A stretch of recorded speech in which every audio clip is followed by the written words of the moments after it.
Hello, everyone. This is Tom Fox back again with Matt Kelly for another episode of the award-winning Compliance into the Weeds. Welcome back, Matt. Hello, Tom. Good to be here. For those listening, you have to imagine Pink Floyd and money because I don't have it to play, because that's what we're going to talk about today. But we're going to talk about it in the form of incentives. Matt, you've written a couple of posts on that, so why don't we walk through that and see where we go? Sure. This all came about because a couple of weeks ago, I moderated a webinar on how to weave incentives into your compliance program. And, we're talking about probably two things. Number one, what are the incentives you offer employees to get them to behave ethically or to reward them for good ethical behavior? And also, number two, if you look at the guidance for effective compliance programs, they also talk a lot about how you structure executive compensation, such as an incentive compensation plan, a performance bonus or stock awards or a long-term bonus, something like that. But how do you configure that to include compliance criteria? And it gets right down to the nitty-gritty. I'll give one example from the Justice Department's guidelines. What percentage of executive compensation is structured to encourage enduring ethical business objectives? So we had this webinar talking about things like that, and what should that percentage be, or what's the structure of it, and what about everybody else in the company who isn't an executive, but you want to give them incentives too, and what incentives make sense. So I wrote a bit about that generally, and then I wrote a second post kind of diving back into that tougher question of actually structuring executive performance reviews or performance grants, compensation plans. How do you structure those to tie them to ethical performance along with everything else they get tied to? So there is a lot to discuss here as you're thinking about how to build a good compliance program.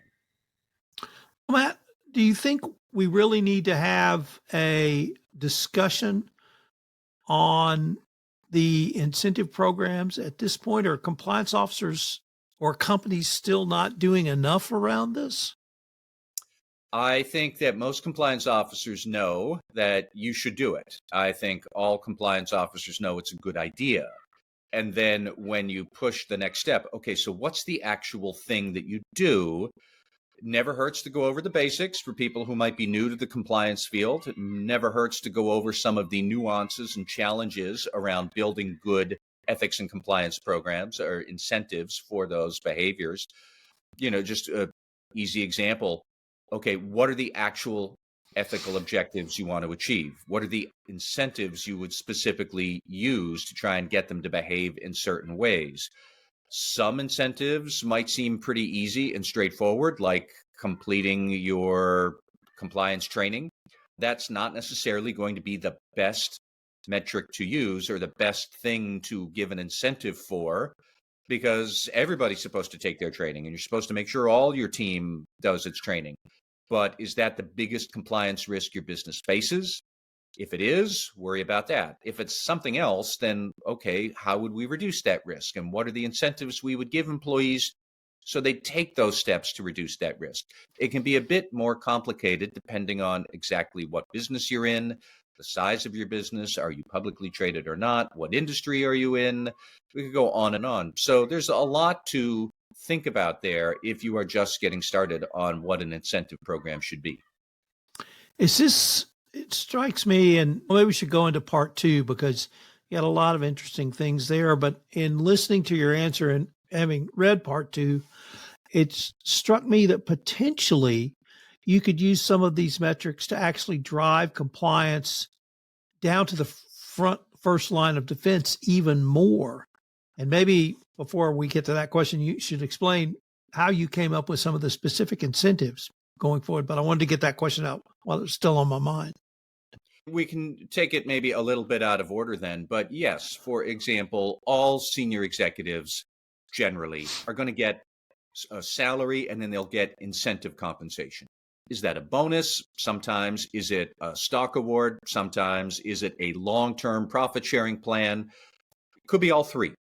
So what part of that incentive compensation for executives should be tied to encouraging compliance behavior? And typically it will be that you yourself, senior executive, like you're not doing any compliance violations. Okay. But also, what are you doing to get your team to pay more attention to compliance behavior? Like I said before, maybe it's compliance training completion rates for your team. I don't really think that's necessarily the best one. We can get back to what good ones might be later on. But that's really the thing that compliance officers need to think about is the senior executives across the whole organization, first line operating teams, second line management teams, senior executives, potentially even board directors. Almost all of them are going to get some sort of incentive compensation for doing the desired thing. The desired thing is what? It's going to be hitting financial performance or maybe certain operational metrics, but it should also be hitting certain metrics for ethical conduct and compliance aware conduct. And the more you can think about that, the more you can design a cleverly structured incentive comp program, the more you will get them to do ethical behaviors, spread the gospel of ethics and behavior among their team, and they have an incentive to do it. And that shows that you have an awareness of the importance of ethics. That gets to a culture of compliance. That's the magic phrase that every regulator wants to see if you have a matter before them or you are up for a regulatory review or something like that. It's all about the culture of compliance. A great way to get a good culture is to pay people to pay attention to it. So, do you see the incentive for personal actions or personal behavior, or at some level of management, are you going to be responsible for how others in the corporation act? And is that a fair assessment for either KPI or bonus purposes? I would say yes to all of it. It's both, clearly. If you are a senior VP in sales and your entire team is hitting all of their compliance metrics, but you yourself are ignoring them and having compliance violations left and right, no, you shouldn't get a bonus. If you're hitting them all, great, but you couldn't give a crap less if your team is doing compliance training or not. No, you shouldn't get a bonus. It's both, really. And, we just need to keep our eye on that ball. These senior executives are leaders. They are in charge of motivating teams towards certain goals. They are also leaders. They are in charge of setting the right example for others to follow. So you have individual performance goals that you have to hit too. That is especially true in ethics and compliance and integrity behavior. So yeah, I don't think that's a very radical position to take.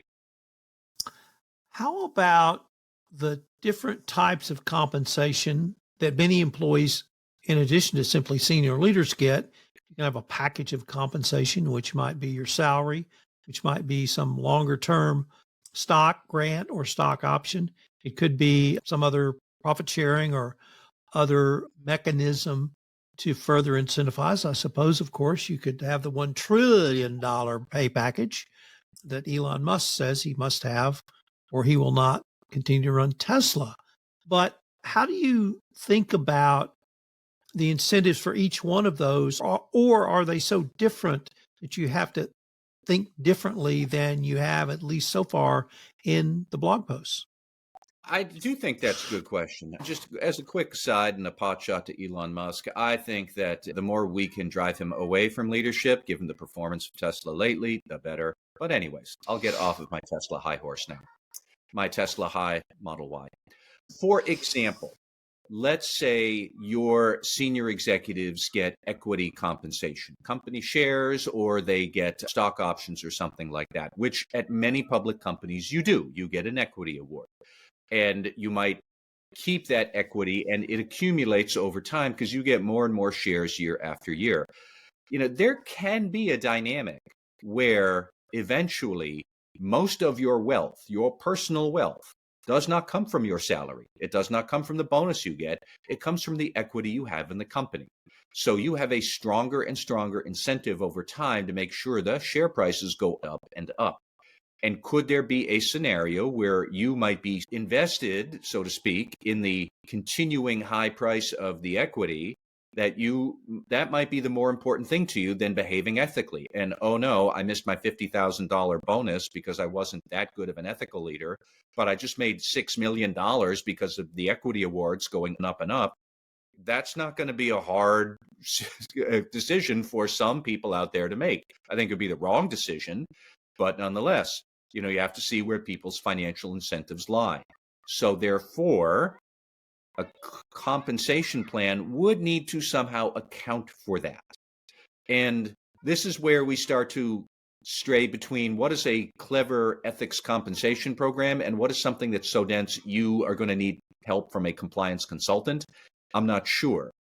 But, are you more interested in giving them an ethics bonus or making sure you have a clear clawback clause in case they ever do something untoward to preserve equity and you can get the bonus back?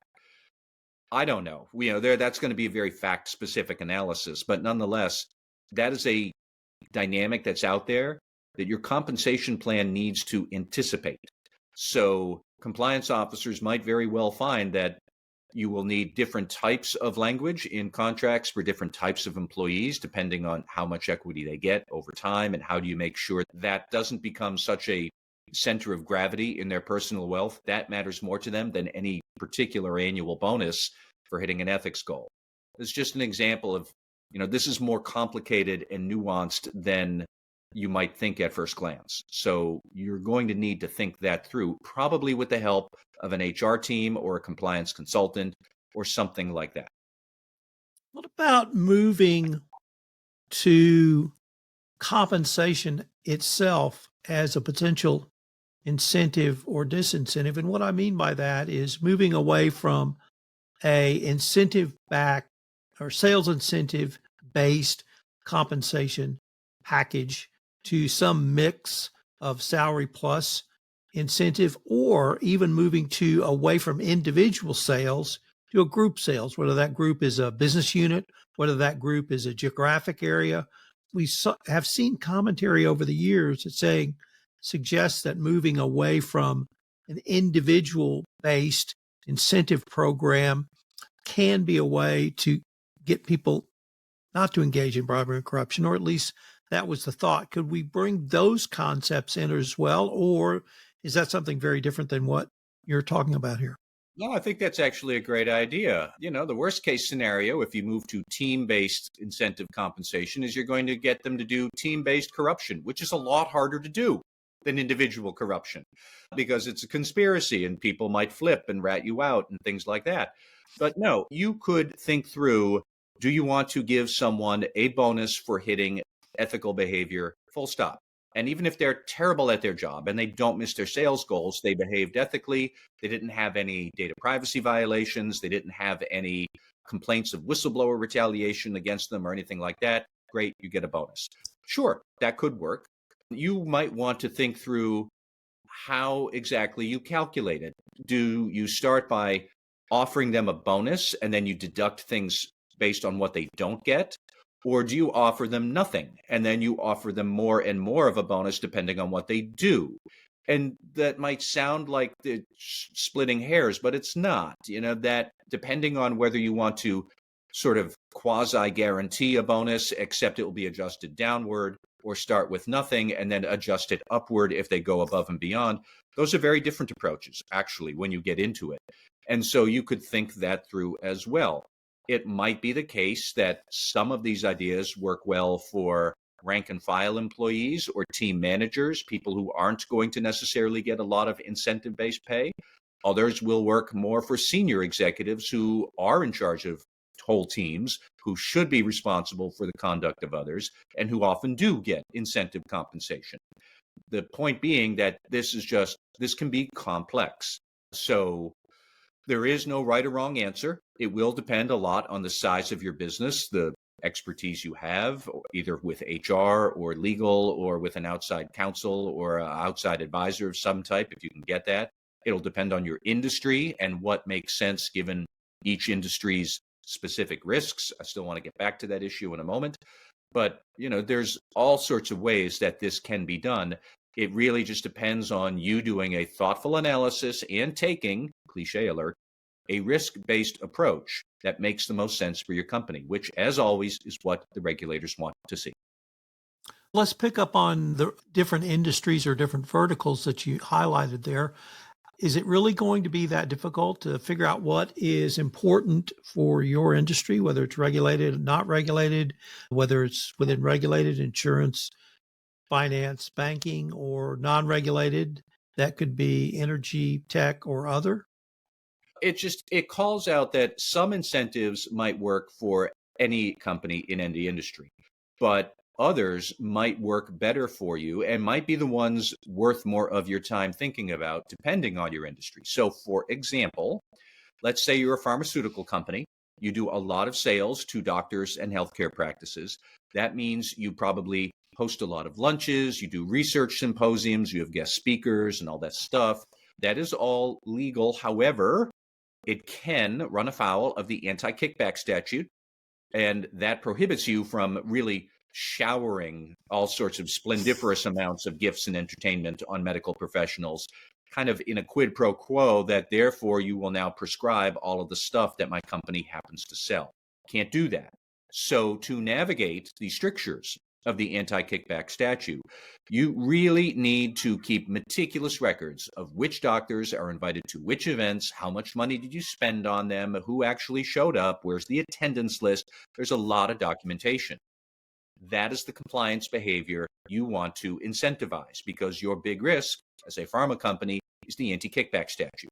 So therefore, you need more documentation. So therefore, we will offer some sort of a bonus if you have all of your salespeople complete their documentation for that stuff flawlessly. Now, in contrast, let's say you're a big global logistics and transportation business. Your risk is that you're working with an overseas partner that's under US sanctions, and you don't know it because you didn't bother to do your due diligence checks on this third party. So your compliance objective is to perform that thorough due diligence on every overseas business partner before entering a transaction with them. That's the behavior that you want to incentivize. It would look very different. Maybe the actual bonuses are the same. Maybe the actual clauses about you get this much percent if you do this much work, they could even be identical. But if you're in pharma, you're worrying about a different compliance risk, so you're incentivizing different things. If you're in logistics, it's a wholly different compliance risk that you have, so it's a different control or behavior that you're looking to incentivize. Even if the incentives are the same, the thing that they're used to address is going to be very different. And that is something that compliance officers need to be aware of, especially if you are shifting, say, from one industry to another. You might find that the incentives that worked well for you in the past, they don't really address the problems you have now. And you might need to think through, what are my problems? What are the prophylactic measures I would take? Those are the things I need to incentivize. Matt, was there any discussion either at your webinar, or did you develop some thoughts, guidelines, or maybe even a philosophy of how much the compliance incentive should count towards the overall bonus? No, there was not a consensus on that. That is the short answer. And I struggle with that, because if the compliance bonus is 15% of the total, is that enough to get somebody to care? If it's going to be really easy to get the 85%, and then you can ignore the 15% because it's really not that much and it's kind of a drag, and I don't like being the heavy of my staff, so screw it. It's not high enough priority for me. So should it be 30%? Should it be 50%? Is there some way that you could kind of weave compliance across the whole thing, that if you engage in these behaviors, or if you don't inspire the right behaviors, you don't get your bonus at all, or you get it trimmed by 20%? So again, are you trimming from a total, or are you building up from zero? We didn't really come up with a good answer for that. Another big question that did come up is, who actually gets to decide that, yes, the performance criteria has been met or not?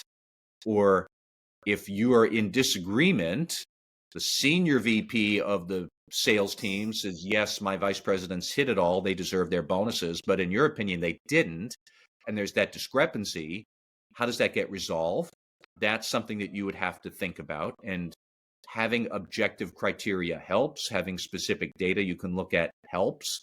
But you're going to have to work hard to figure out what are the objective criteria so that there really isn't room for dispute or interpretation or subjectivity about did this person hit this performance goal or not for ethics and compliance. And Tom, the last thing that came up that bugged me a lot, and we didn't have a good answer for it either, is a lot of the metrics we're talking about are compliance oriented metrics. And I do that. They were important.